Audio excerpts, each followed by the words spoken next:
Good morning students. आज हम लोग जो है एक्सरसाइज 4.3 कर रहे हैं। 4.1 4.2 कंप्लीट हो गई भाई। 4.3 का पढ़ेंगे है फर्स्ट एंड सेकंड है। देखिए सीएसएम मेथड जो है वो सीबीएसई के सिलेबस से हट गया है, तो हम लोग सिर्फ क्वाड्रेटिक फॉर्मूला से इन सबको सोल्व करेंगे। तो उसके लिए सबसे पहले हमें स्टैंडर्ड इक्वेशन पता होना चाहिए ax² + bx + c = 0। ये हमारी स्टैंडर्ड इक्वेशन है। जब यह कंपेयर करें तो a = 2, b = -7 और c = 3। तो d क्या होता है b² - 4ac। तो b कितना आपका -7² -4a कितना आपका 2 और b कितना आपका 3। तो 7 का स्क्वायर होगा 49 -4 से 24, आंसर आ गया 25 ग्रेटर देन 0। क्या होंगे रियल प्लस डिफरेंट रूट्स होंगे दोनों की, राइट। तो यूज करते हैं quadratic formula x = -b + -√b² - 4ac/2a, right. तो देखो क्या बन गया हमारे पास x = -b यानी -7 प्लस -b² - 4, इससे हमने सोल्व कर लिया 25 है अपॉन 2 और a आपका कितना है, a भी आपका 2 है। तो x = 7 ± 5/4। तो x = 7 + 5/4 और x = 7 - 5/4। तो 7 + 12 12/4 कितना आ गया 3। और यहाँ से x = 2/4 यानी 1/2। ये हमारा फाइनल आंसर आ गया। ये इस तरह से हम लोग क्वाड्रेटिक फॉर्मूला लगा के सॉल्व करते हैं। सेकंड पार्ट देखिए, सेकंड पार्ट को डायरेक्टली करेंगे हम लोग। सेकंड पार्ट क्या है 2x² + x - 4 = 0। तो d = b² - 4ac। b आपका 1 है, 1² - 4a और c -4 है। बन गया 1 + 4 4 से 16 32 32 यानी 33 ग्रेटर देन 0। क्या होंगे रियल प्लस डिफरेंट रूट्स होंगे, राइट। तो x = -b कितना 1 + -√b² - 4ac 33 अपॉन 2 × 2। तो x = आ गया -1 + -√33/4। ये फाइनल आंसर आ रहा है। 33 परफेक्ट इसका रूट नहीं होता है, तो इसलिए कैलकुलेट नहीं कर पाएंगे। सेकंड पार्ट देखिए क्या, थर्ड पार्ट देख लेते हैं। थर्ड पार्ट में क्या है हमारे पास x d निकालते हैं, d = b² यानी 4√3² - 4a और c, राइट। तो 4² 4√3 का स्क्वायर हो गया 4 4 से 16 3 48 48 -48 क्या आंसर आ गया 0। यानी क्या होंगे रियल प्लस डिफरेंट होंगे, right. Sorry real plus equal वाली कंडीशन। जब हमारे पास इक्वल टू 0 होता है तो रियल प्लस इक्वल रूट्स होते हैं। तो x = क्या आएगा देखो -b यानी -4√3x प्लस -2b²। x नहीं आएगा प्लस b² तो 0 है अपॉन 2 × 4। तो x = -4√3/8। तो ये आएगा -√3/2। ये हमारा फाइनल आंसर है। और देखिए इसके रूट्स आप कैलकुलेट करेंगे तो आपको पता चलेगा ये इमेजिनरी है, तो इमेजिनरी के रूट्स हम लोग कैलकुलेट नहीं कर सकते। नेक्स्ट क्वेश्चन नंबर 3 का फर्स्ट पार्ट हम लोग कर रहे हैं। x - 1/x = 3, तो इसके रूट्स हम निकालें। तो ये बन गया हमारे पास 1 लगा देंगे तो x² - 1/x = 3। बन गया x² - 1 = 3x।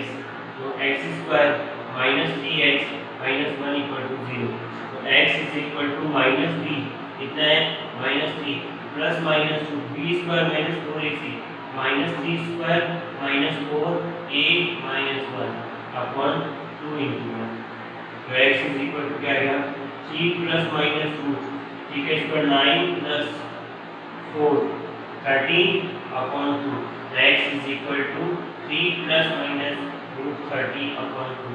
ये हमारा फाइनल आंसर है। अब देखिए क्वेश्चन नंबर 4 क्या है। क्वेश्चन नंबर 4 हमारे पास है कि the sum of the reciprocal of Rohan is 3 year ago। तो प्रेजेंट एज क्या हो गया, प्रेजेंट एज x हो गया 3 ईयर अगो क्या एज होगी x minus 3। 5 year later 5 year from now क्या होगा x प्लस 5, राइट। ये कह रहा है कि the sum of the reciprocal of the Rehan is present in 3 years subsequent 5 years में 1/3। तो हमें देगा 1/x minus 3 plus 1/x plus 5 is equal to हमें देगा 1/3। अब हमें x की वैल्यू निकालनी है। देखो क्या होगा, एलसीएम आ गया हमारे पास x minus 3 and x plus 5। क्या होगा देखो, x plus 5 बच जाएगा यहाँ पे और यहाँ पे x plus 3 बच जाएगा इज इक्वल टू 1/3। तो बन गया, सॉरी माइनस 3, यह बन गया 2x plus 2 upon x square plus 5x minus 3x minus 15 is equal to 1/3। तो क्रॉस मल्टीप्लाई करेंगे क्या बनेगा देखो, 6x plus 6 is equal to x square plus 2x minus 15। ये हमारा फाइनल आंसर हो गया। तो लास्ट देखिए x square plus 2x minus 15 is equal to 6x plus 6। दोनों को LHS डायरेक्शन में हम लोग अरेंज कर लेंगे।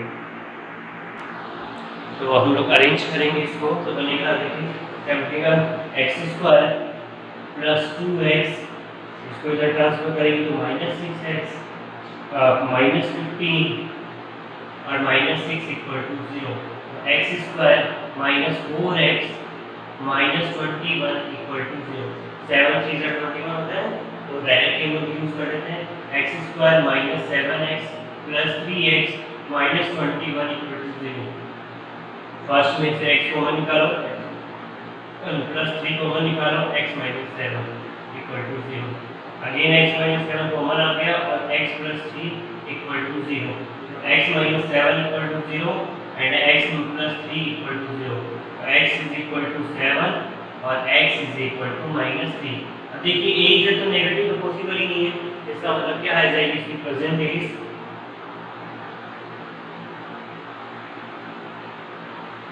7 में, राइट। और 3 साल पहले कितनी थी, 7 minus 3 and 4 ईयर, और 5 साल बाद कितने 7 plus 10 and 12 ईयर। इस तरह से क्वेश्चंस को हम लोग सोल्व करेंगे। देखिए क्वेश्चन नंबर 5, एक स्टूडेंट है जिससे मैथ और इंग्लिश में मार्क्स 30 है। अब अगर 2 marks more in mathematics, 3 marks less in English, then the product of these marks is 210। Find the individual marks of the subject. तो देखिए क्या करेंगे, सबसे पहले हम लोग क्या करते हैं, सपोज कर लेते हैं लेट मैथ्स मार्क्स क्या होगा, मैथ्स मार्क्स में क्या होगा देखो x, तो इंग्लिश मार्क्स क्या हो गए,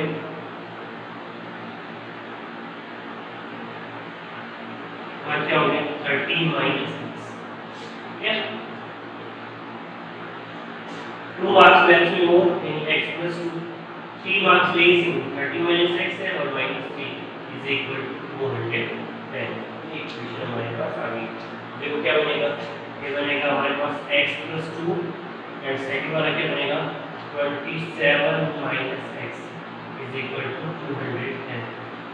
ये बन गया 27x minus x square plus 54 minus 2x is equal to 210।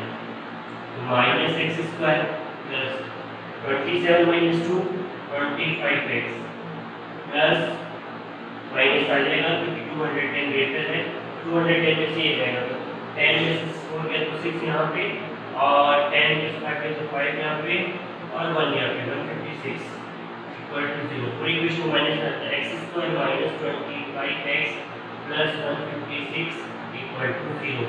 13 और 12 आ रहा है, 13 और 12 पे इसमें कैंसिल करेंगे तो आप वैल्यू बदल जाएगी। देखिए x square minus 13x minus 12x plus 156 equal to 0। First वाले में से क्या कॉमन आ रहा है, x कॉमन आ रहा है, x माइनस 13, और सेकंड वाला माइनस 12 कॉमन आ रहा है, x माइनस 13 इक्वल टू 0। तो दो वैल्यू आ गई देखो, x plus minus 12 equal to 0 and x minus 13 equal to 0। x is equal to 12 और x is equal to 13। If math marks 12, right. अगर 12 होगी तो इंग्लिश क्या होगी? English is equal to 30 minus 12 यानी 18 मार्क्स। क्लियर? बहुत ही ध्यान से समझना है, बहुत इजी वे में मैं समझा रहा हूँ। If math marks is 13, then English marks 13 minus 13 कितना हो गया? 7। ठीक है, इस तरह से हम लोग कैलकुलेट करेंगे। बहुत इजी तरीके से हमने सोल्व किया और बहुत क्वेश्चन भी बहुत इजी था। नेक्स्ट देखिए, हमें रेक्टेंगल की उम्मीद दे रखा है कि रेक्टेंगल का डायगोनल्स जो है वो शॉर्टर साइड से 60 ग्रेटर है और लॉन्गर साइड से 30 ग्रेटर है, राइट। तो लॉन्गर साइड जो है वो शॉर्टर साइड से कितनी ग्रेटर है?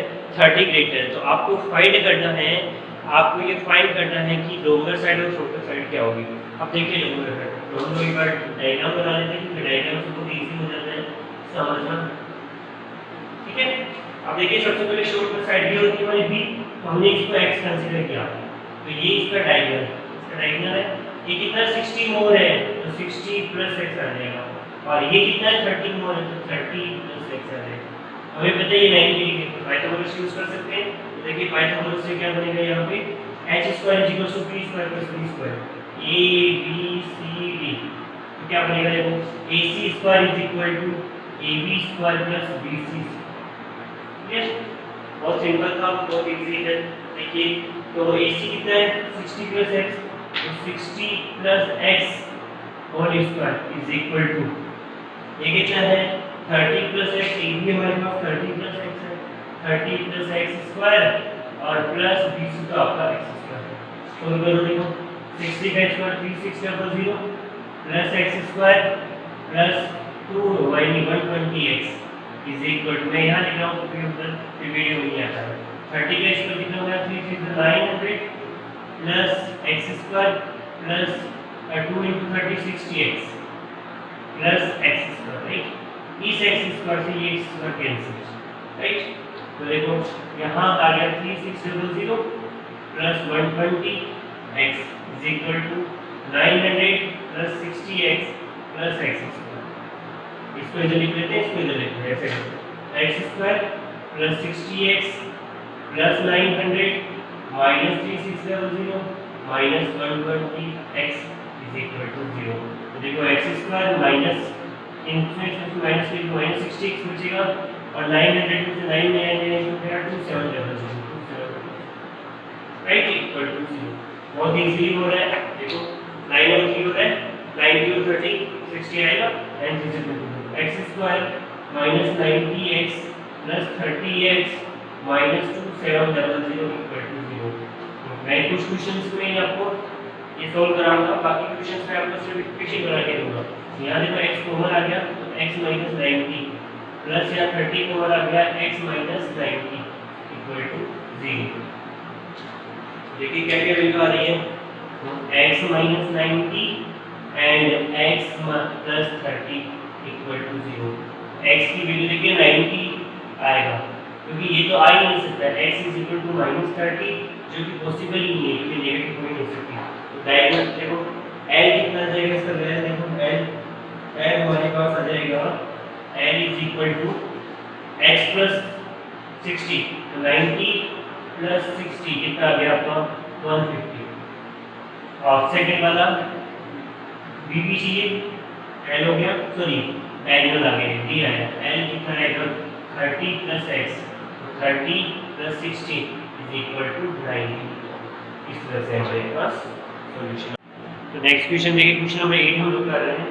ये कह रहा है कि larger difference of two square number is equal to square of two number is equal to 180। ये दोनों का डिफरेंस हमें दे रखा है और दे रखा है square of the smaller number is 8 times of larger number, right. तो यहाँ पे देखिए, तो सबसे पहले हमने कहा let larger number bx, right. तो स्मॉलर नंबर का स्क्वायर आएगा, देखिए यहाँ पे स्क्वायर आएगा तो हमारे पास n2 स्क्वायर कितना आ गया 8x। ठीक है, वैल्यूज देखो तो x square minus 8x minus 180 equal to 0। इस इक्वेशन को सोल्व करके आप x की दो वैल्यू निकालेंगे और वही लार्ज जगह रखेंगे। ठीक है, इस तरह से ये कह रहा है कि हमारे पास दो टेप हैं जिसमें एक का डायमीटर लार्जर है, एक का डायमीटर स्मॉलर है।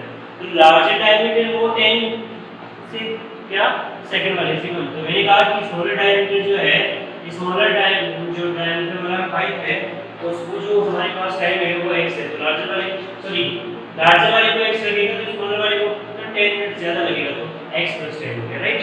और इनका टोटल जो दे रखा वो इतना दे रखा, राइट। तो हम वर्क निकालेंगे, तो इसका वर्क हो गया 1/x और इसका हो गया 1/x + 10। कितना टाइम लगता है 1/75, राइट। जब भी हम लोग वर्क निकालते हैं तो हम टाइम को रेसिप्रोकल कर देते हैं, तो हमारे पास जो भी टाइम है उसको रेसिप्रोकल करके वर्क आ जाएगा। अब दोनों का एलसीएम लेके हम लोग सोल्व करेंगे तो फाइनल आंसर हमारे पास आ जाएगा। नेक्स्ट देखिए, वैश्यू टू बेंगलोर एक दो ट्रेन जाने वाली है और ट्रेन जो है वो हमारे पास है एक एक्सप्रेस ट्रेन है, एक पैसेंजर ट्रेन। तो एक्सप्रेस ट्रेन जो है वो पैसेंजर ट्रेन से 1 आवर लेस लेती है। डिफरेंस ये है कि हमारे पास जो है पैसेंजर ट्रेन से 11 किलोमीटर/आवर जो है वो स्पीड से चलती है हमारी एक्सप्रेस ट्रेन। तो दोनों को 1 आवर का डिफरेंस। अब देखिए सबसे पहले T1 निकालते हैं। T1 क्या होगा, 132 किलोमीटर जाना और ये हमारे पास x 11 किलोमीटर पड़ रही, तो T2 क्या हो गया हमारे पास 132/x + 11। अब हमें ये चेक करना है कि कौन सा टाइम ग्रेटर है। देखिए स्पीड इधर तो टाइम भी ज्यादा लगेगा, यानी 132/x - 132/x + 11 = 1। ठीक है, बस देखिए मैं थोड़ा सा सोल्व कर देता हूँ। फिर भी x + 11 और यहाँ 132 कॉमन ले लिया मैंने, तो यहाँ तो देखो x + 11 बच गया और -x = 1। यहाँ से x कैंसिल हो गया, यहाँ से देखो क्या होगा 2 5 4 1 = x² + x। तो x² + x - 1452 = 0। और इस तरह से हम लोग लगा के सोल्व कर